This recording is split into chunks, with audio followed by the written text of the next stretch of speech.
guys, and welcome to One More Page, a podcast for lovers of kids' books.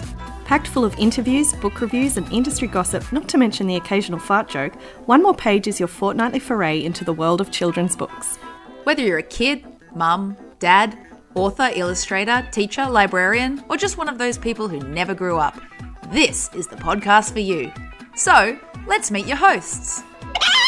I'm Kate, and my favourite milkshake is served in a tall glass and covered in whipped cream and sprinkles. I'm Liz, and my favourite milkshake is anything copying a chocolate bar, like a Mars bar or Cherry Ripe. I'm Nat, and my favourite milkshake is... Hang on. What? Wait, who let the hippo fly the submarine in space? Oh, that was me. And this is... One More Page! So, if you're wondering what's going on here at One More Page headquarters, it's actually a funny story.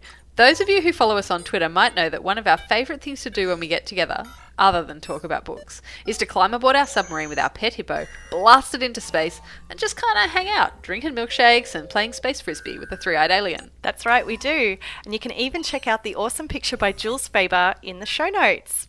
Anyway, today when we got into space, Nat was supposed to be in charge of navigation, and instead, she let the hippo fly the submarine. Or the Space Marine, as we like to call it. And now we're lost in space.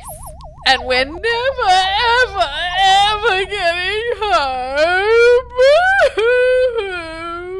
But at least we have milkshakes. And frisbee. And hey, wait, just a second, okay? Look, it wasn't my turn to fly. I flew it all last week. Plus, I don't actually have my submarine license. And anyway, we're not even lost. We're just on a little detour. Hippo knows exactly where she's going, don't you, Hippo? Nat, hippos can't talk. Oh, right, but they can fly submarines. Space Marines. Anyway, it's all good. A little bit of a detour through space won't stop us from putting together an awesome episode. So let's get started. Today on One More Page, I'll be talking to author Shelley Unwin about her new picture book, Blast Off.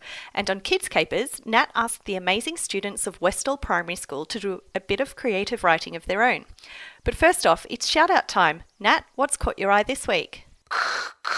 Houston, we have a problem, and the problem is we have too much love to give out.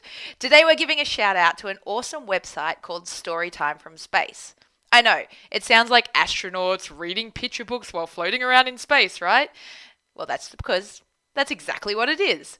No, I'm not kidding. You have to check it out. Storytime from Space is a project of the Global Space Education Foundation, and it's pretty much exactly what it sounds like. Actual astronauts in actual space reading books to kids on Earth. It's so cool, so go check it out and have a little laugh at how the astronauts' ponytails all kind of like float around in space and how hard it seems to be to turn a book page without gravity. Okay, you guys, so I've taken a look at the navigation equipment, and I'm pretty sure if we take a left turn at that asteroid over there, we should be more or less back on course. Liz, in the meantime, you need to hop on that radio and patch in Shelley Unwin for your chat about her new picture book, Blast Off.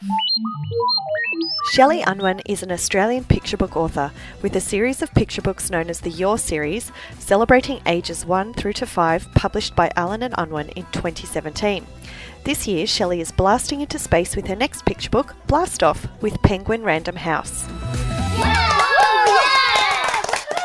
Hi Shelley, welcome to One More Page. Hi Liz, thank you very much for having me. I'm very excited to be here. Well, we're excited that you've got a new picture book which has just come out called Blast Off that takes the reader on a fun adventure through space. Can you tell us a bit more about it? Yeah, sure, I can. Blast Off is I guess it's a narrative non-fiction, but in picture book form. So I have two little astronauts and a very big personality puppy dog that head off into space and visit each planet. And as they go, something funny happens at each planet, but sneakily they're also learning about each planet as you go. So, for example, when we visit Mercury is mega hot and closest to the sun. You couldn't visit Mercury. The heat would burn your bum.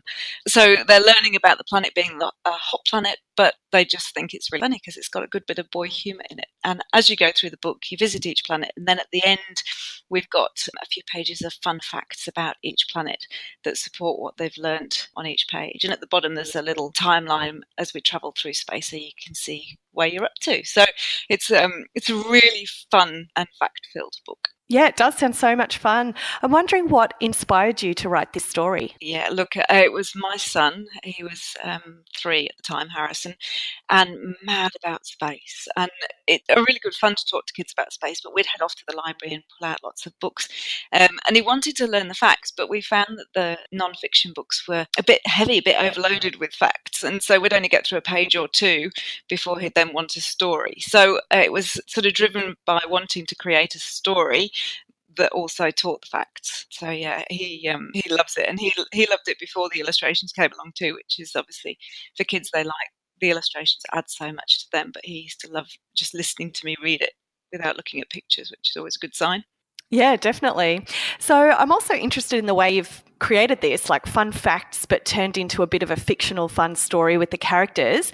I'm wondering how you actually researched space. It's such a vast topic, and how you decided which were the essential facts to include in the story. Well, I had the constraints of rhyme that I obviously put on myself, but also I think that I think I just picked the facts that I think really stand out to children as the ones that that really fascinate them. So the big hurricane on Jupiter, the rings around Saturn, the ones that when you talk to them, their eyes open wide and they're really keen to listen to you talking about. So I think they were the ones, but it had to work in as well with the storyline and the adventure, and also with the rhyme as well. So yeah, it was really interesting, and obviously with each fact, I mean, some of these facts you just know from sort of all your life almost, and then you go, oh, this has got a non-fiction, so I better just research and make sure that these facts are absolutely true, you know. So I did spend a lot of time on different websites making sure that everything was correct as well. But that was fun, investigating space.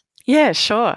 And also, you might have heard in our interview back in episode 3 with Bethany McDonald from the State Library of Victoria saying there's actually a demand there for more space books, which was really exciting. So why do you think space is such a fascinating topic for kids? Well, it is, isn't it? I mean, you start talking about space and they are absolutely drawn in. And I think it's the vastness of it, and the idea of exploring, and the yeah, they learn so young to count backwards from 10 because of the whole rocket phenomenon and blasting off, and it's just a really kid-centric topic, and that you don't have to grow out of either. Obviously, there's so much unknown out there, and I think partly, although space is there all day long, space feels like a nighttime thing when the sky turns black and you start to see the stars in the sky, and you start to realize how far up it goes and what wonders are out there that you just don't know about, and that we still don't know about. So it's and the idea of Earth being blank fascinates children because they only can see the little bit they're on, but then when you start to talk about the whole of Earth, it becomes this amazing idea. And then to think there are other planets like that out there but that you can't live on, and I just think it's such a huge, there are so many different avenues of conversation you can go down with them about space as well, and every single one really seems to switch them on and make them interested. So it's a really, I can't wait to take this into schools and be talking to children about space. Yeah, that'll be amazing. And then to combine it with some humour as well, I think it'll be really good fun. Yeah. But when listening to your interview with Bethany McDonald, I was there going, oh, she loves books in rhyme, tick. She loves space, as an E for space, tick. And she loves bright, colourful illustrations. Well, you couldn't get brighter or more colourful or wonderful illustrations than Ben's delivered for this book. I mean, they are just incredible. I completely fell in love with them instantly. Yeah, his illustrations are amazing. He's really brought your text to life with all those extra funny little jokes and things. I was actually interested if you could tell us a bit more about that experience of working with Ben and how the process kind of worked with him, if it was a collaborative process or if it was actually a bit of a surprise in the end for you to see what he'd created. Yeah, so Kimberly at Penguin Random House and I sort of chatted about illustration style, and when she suggested Ben and I looked at his previous work, I was like, oh yeah, he'd be fantastic. And then sort of the next I saw of it was at storyboard stage, and I was just blown away, and I laughed out loud on so many occasions at things that he'd added into the book that I had never even thought of. So for example, with Venus being the brightest planet, and we talk about it having hot thick clouds that are so smelly that they make you sick, he's drawn satellites around the planet that are buzzing like flies, and the dog about to to vomit in his space helmet. So he's just added so much. And I think that what he's also done that's really clever is that there's layers to it. So whilst the book's totally suitable for a 2-3-year-old to read, it will also really hold a 6 or 7-year-old, because it's got little aliens on every page that you have to go back and search for. They're really not obvious. They take that little bit of hunting for, and then there's different bits of humour that come in, and you could read the book 5 times and find something new each time, which I think is really clever.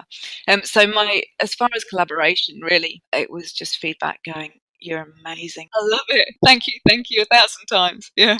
So I'd also love to know more about your writing influences, who some of your favourite books and authors are, and if you've got any recent kids' reads that you can recommend to our listeners. Yeah, sure. So I don't know whether you've noticed, but my series, Your 1 to Your 5, is written in rhyme, and as is Blast Off. So my influences are the likes of Julia Donaldson and Dr. Seuss. And actually, when I had my epiphany and decided that writing was what I wanted to do, I was reading a book that was written in rhyme. And I take so much pleasure from reading a well-written book in verse. And so that inspired me. And whenever I close a Dr. Seuss book or a Julia Donaldson book, I want to go and write.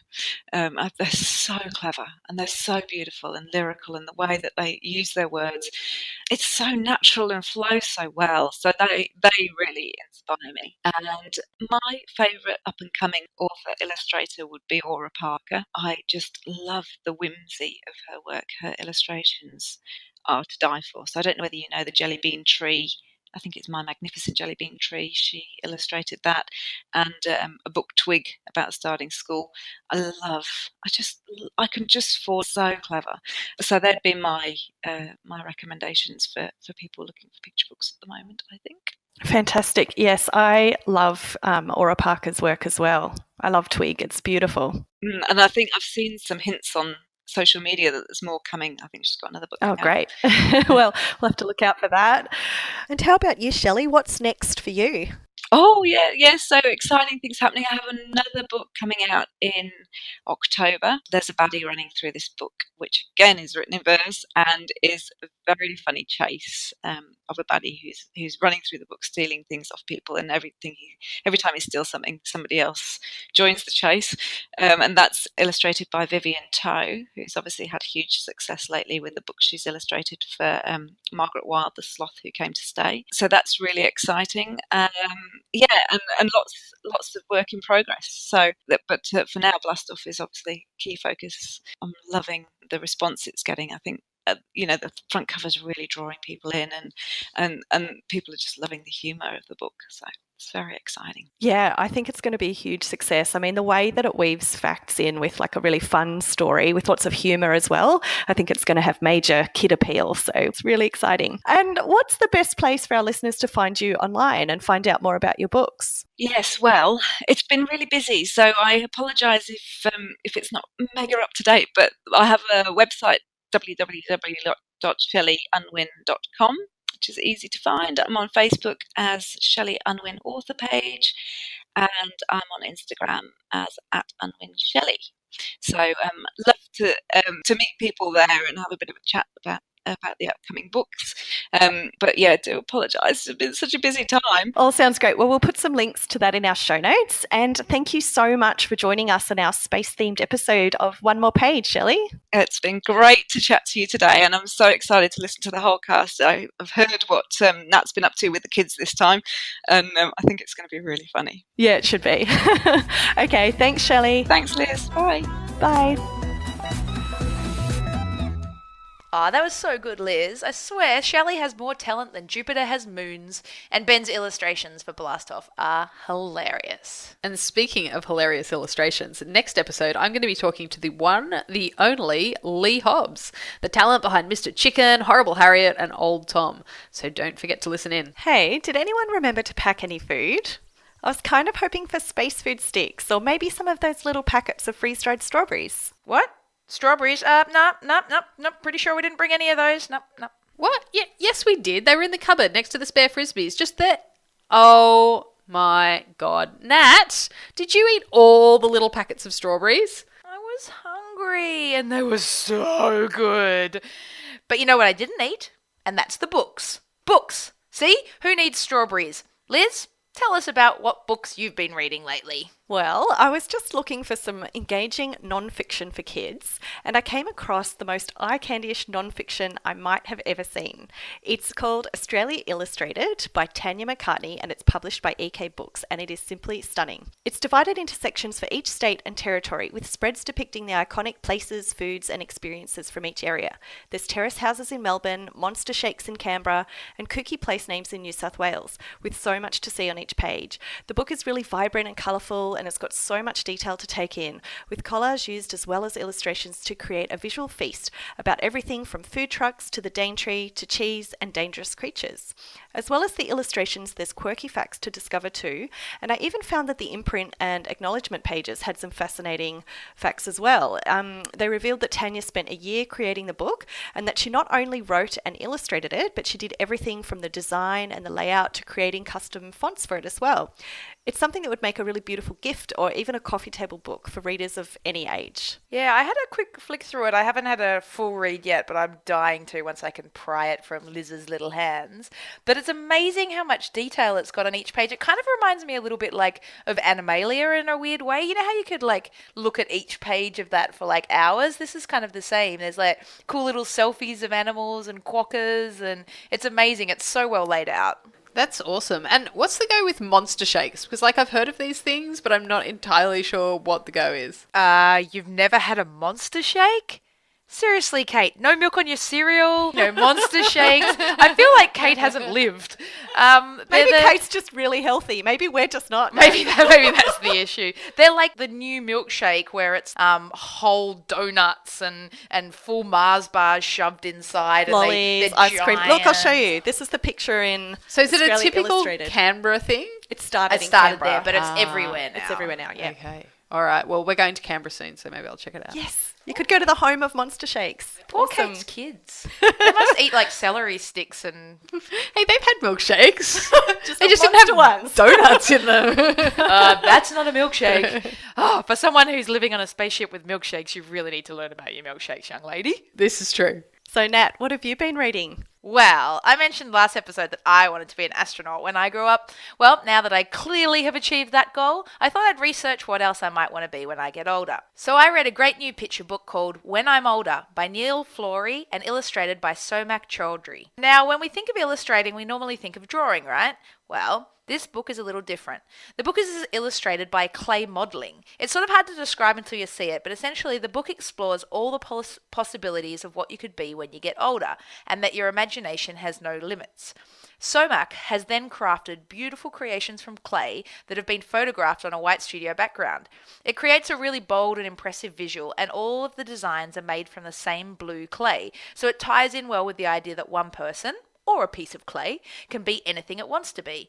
Both Neil and Somak have come from an advertising background, and it's easy to see that this is an entirely new and fresh spin on what we may traditionally think a picture book should look like. I loved it, and it really made me want to go out and play with Play-Doh, which I did, and it was great. Awesome. So it's a little bit like Gumby-esque, right? Yeah, totally. But, well, Gumby always is the same shape. This is much more. It reminds me like a little bit of Wallace and Gromit. Yeah, right. Yeah, it's awesome. got that kind Fantastic. Because the different things he makes and the different characters have like real personality, which is pretty amazing when you're making it out of clay. Yeah, so it's claymation, but without the mation. Yeah, it's just clay. No, it's more than clay, but yes. All right, Kate, what have you been reading?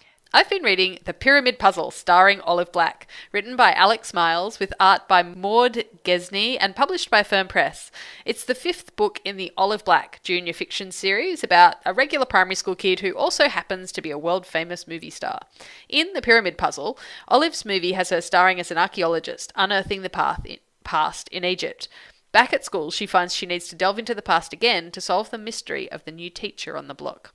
This is the first Olive Black book that I've read, and I'll certainly be keeping an eye out for the others. Olive herself is really charming. She's kind and down to earth, even though she's super famous, but she's also impulsive and she's kind of prone to jumping to conclusions, which can sometimes land her into trouble. I felt like this book was just a really great example of what well-written junior fiction can be. It was engaging, fast-paced, and the most important thing for me, it was just full of heart.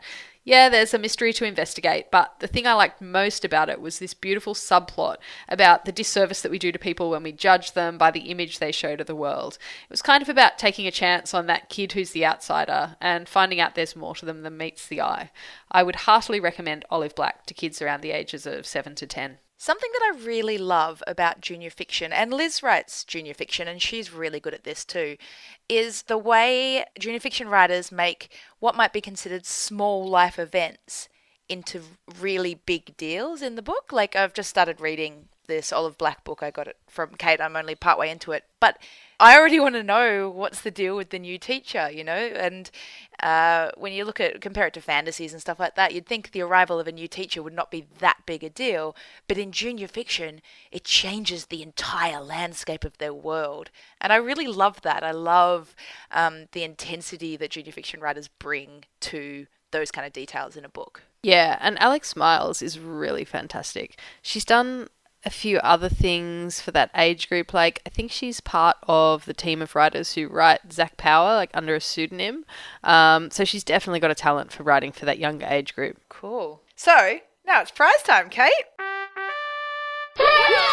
What are we giving away this time? So this episode, I am super excited. We have 2 picture books from the wonderful people from Windy Hollow to give away, and they are both awesome. The first one is Not So Scary Bear by Ruth Waters. And the story behind this one is that I actually met Ruth at a conference recently. She had her portfolio on her, and I just totally fell in love with these illustrations for Not So Scary Bear. They're like this collage art creating this super cute bear character. So definitely check it out. The second one is called Love Was Hiding. It's by Jennifer Lokes and Jess Ratcliffe. And I'm super excited about that one too, particularly because Jess and I have actually just within the last week, signed a contract to do a new picture book together. So if you check Jess out in Love Was Hiding, you'll see she has just the most beautiful illustrations. It's a gorgeous book, and I'm so excited that we're going to be doing a book together. And I bet you guys are going to love this book pack as much as I did. I'm sure we will.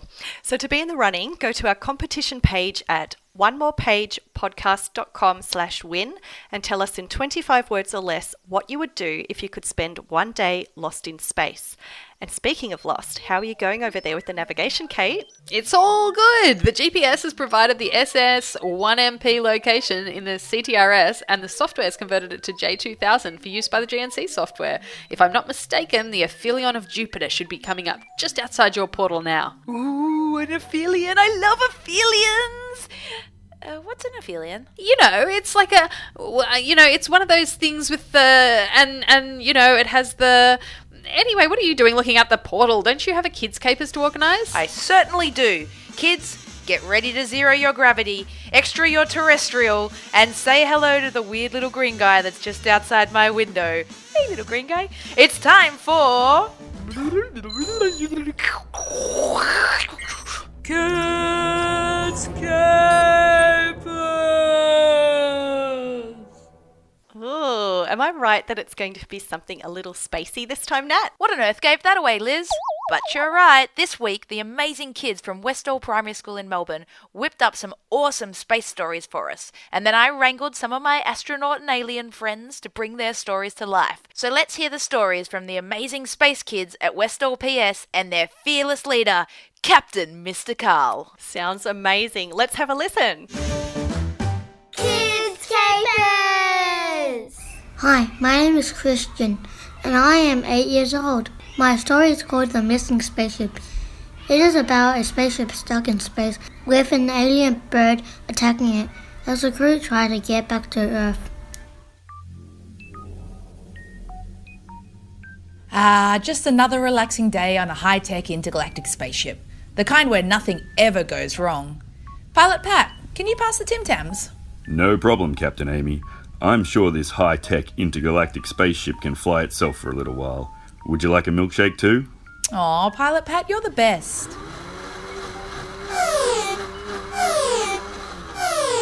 Is that the timer to check the brownies?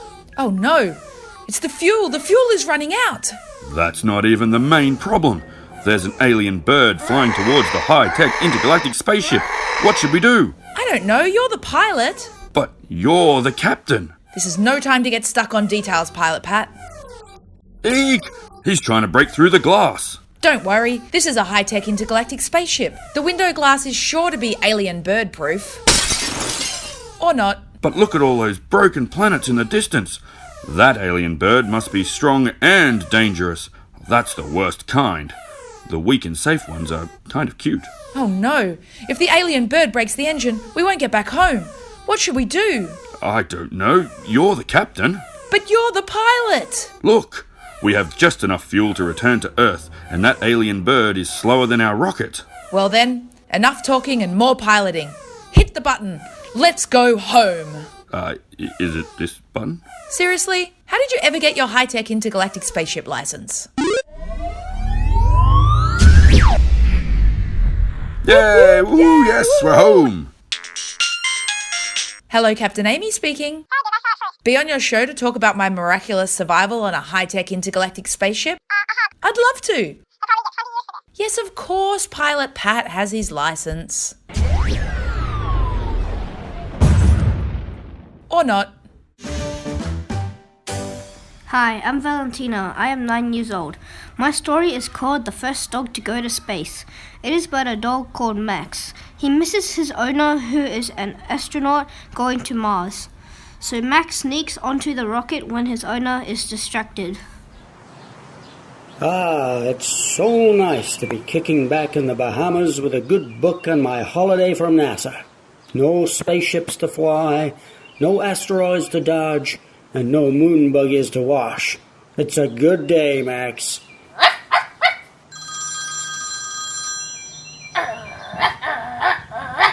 Shush, Max. Hello? Hello, Astronaut Nick. This is Captain Susan. We have another space mission for you. Okay, I'm on my way. Max, you have to stay at home, okay? I know you'll miss me, but you know you can't come to space with me. I'll see you soon, buddy.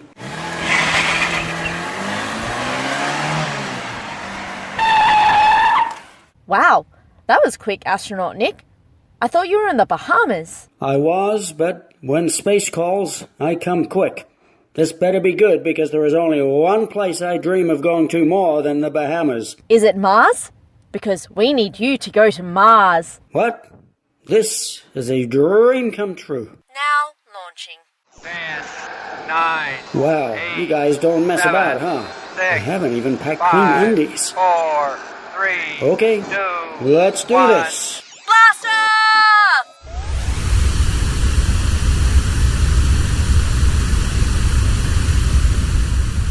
Well, now that I'm safely in orbit, I might go to the space kitchen and make myself a ham and cheese toasty. Max! What? How did you get on the spaceship to Mars? You hid in the boot of my car while I drove to NASA, then snuck past security, stole the plans for the Mars space station to work out which rocket I would be on. Then, while I was distracted during takeoff, you snuck aboard the spaceship and the food supply trolley, and now here you are just floating around the kitchen?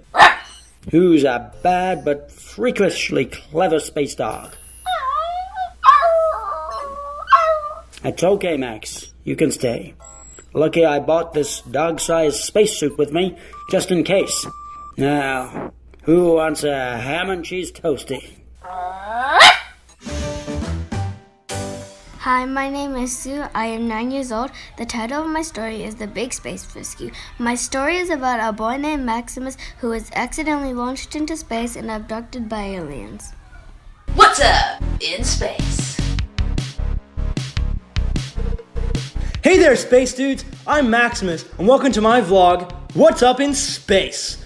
Coming to you live from my friend's basement. Mainly so NASA can't track my IP. And little space dudes, have I got a story for you. So it all started when I went to NASA for a special tour. Yeah, I know some people. And I sneaked outside to check their awesome new rockets, And I was just cruising around, hardly touching any of the buttons. And this NASA engineer dude was like, "Hey, you can't touch those. We're still finishing them." And I was like, yeah, I got it. But I walked past, and I maybe kind of could have accidentally pressed this big red button. And that's when it happened. Dude, I was totally launched into space.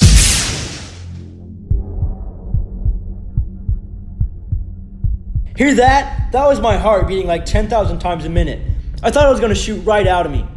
So I'm cruising in this sweet rocket, and I look out the window, and there was a meteorite.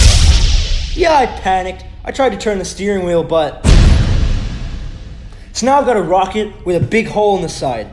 And if that isn't bad enough... Ew, weird tentacles all over me. So I turned and I was like, dude, there's an alien carrying me. Then there was a flash of green light. It was totally awesome. And I'm being carried to an alien mansion. And there's this gigantic scruffy-haired alien wearing a sparkling golden crown.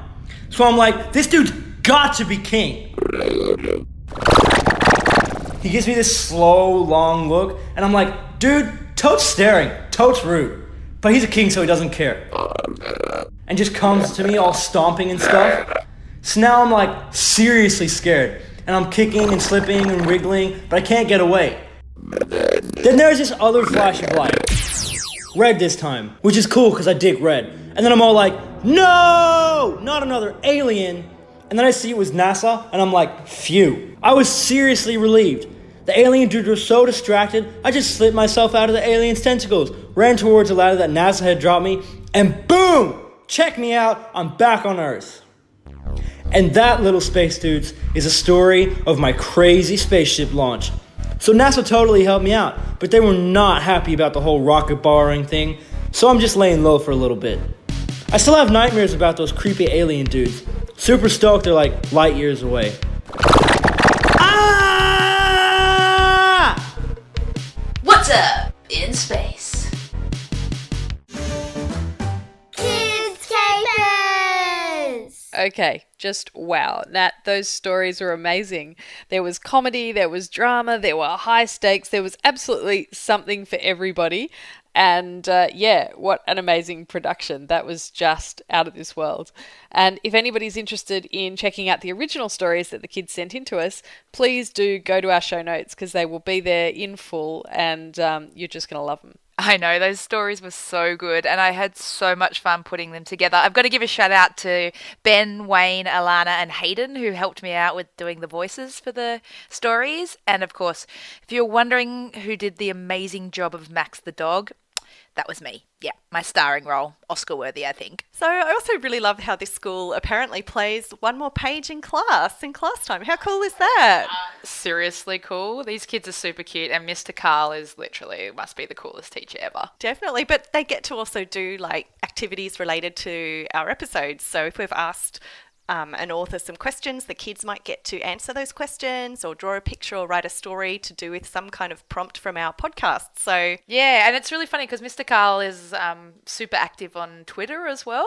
If we have a guest, often the kids will then write down questions for our guest and he'll post them on Twitter and then we can get the guests that we've had on to then answer their questions. Yeah, they're so brilliant. Interactive and they're so like involved. And I actually got a question from one of the girls because I kept posting on Twitter like, oh, look what just arrived at One More Page HQ, you know, and would post like the bookmarks or whatever we've just had printed. And one of the girls asked the question, do you really have a One More Page HQ headquarters? And where is it? And I was like, dude, it's clearly in space on the Space Marine.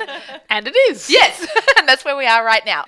That's right. Okay, so now it's time to find out what is on our radar. Oh, that's nothing. That's just a little bit of milkshake. The hippo spilled it, not me. I was just over there reading and stuff. Not that radar, Nat.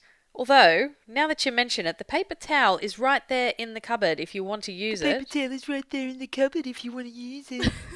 It's that time of the show where we talk about something that we're looking forward to or has us excited. Liz, what have you got for us? Well, on my radar right now is Melbourne. So I'm really excited to go to Melbourne. I'm about to leave on a 3-day trip there full of bookish events. I'm going to be doing a writing masterclass with kids author Jen Storer, then attending the annual Kidlit Vic conference, which is a fantastic conference for anybody who writes or illustrates for kids, whether published or not. And all the kids' publishers are in attendance, and there's lots of panel talks, and it's about everything from picture books through to YA. Then I'm also planning on going to a picture book launch at the Little Book Room in Melbourne for a book by Lucinda Gifford called Dogosaurus. So I can't wait. Hey, I'm going to Kidlit Vic too. Maybe we could fly down together. Nat, I'm never getting in an aircraft with you ever again. Yeah, fair enough. Well, looks like it's just me and Hippo then. Hippo? Hippo? Who's actually flying this thing? Forget it. But don't forget, next week we'll be getting our giggle on with the hilarious author-illustrator Lee Hobbs. Hang on, what? That's it? No, we want one more page. It can't be over. We're still lost out here. Yeah, about that. What? I mean, you guys knew we were never really lost, right? I was just having a bit of fun. What do you think this is, the 20th century or something? Siri? How can I help you, Kate? Navigate us back home. I couldn't find Navigate Us Back Home in your music. Playing Sweet Home Alabama instead. No, not this song! Okay. Looks like we might be up here for a little longer than planned, but not to worry, I'm sure we'll be back on Earth in a fortnight. Ready for another episode of... One more page! Thanks for listening to this episode of One More Page. Read the show notes and find all our episodes at www.onemorepagepodcast.com. Don't forget, you can also subscribe via the iTunes Store or your favourite podcast app. We love to receive listener questions and hear any kids' book news or reading recommendations. Chat with us on our Facebook page or find us on Twitter and Instagram at OneMorePageAU. You can also email us at onemorepagepodcast@gmail.com. A big thank you to Marianne Koo, who does all of our illustrations. That's it from us this time, but we hope you can join us next time for one more episode of One More Page.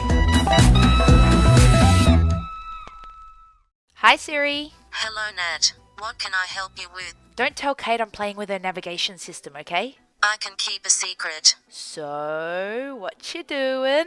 Waiting to hear how I can help you. Oh, I'm just bored. The girls aren't talking to me because I got them lost in space. Here are matches for Lost in Space 1998 remake starring Matt LeBlanc, who probably should have left his career on a high after Friends. Bit harsh, Siri. But actually, I didn't get them lost. It was my pet Hippo. Do you have a pet, Siri? I have some Angry Birds. Was that a joke? Do you like jokes, Siri? I'm pretty funny. I doubt that very much. Did Kate program you? Fine, you tell a joke then. What do you call a magic dog? A Labracadabrador. That's actually not bad. Thank you, Nat. You're not bad either, despite what Kate says. Aw, I love you, Siri. I bet you say that to all your Apple products.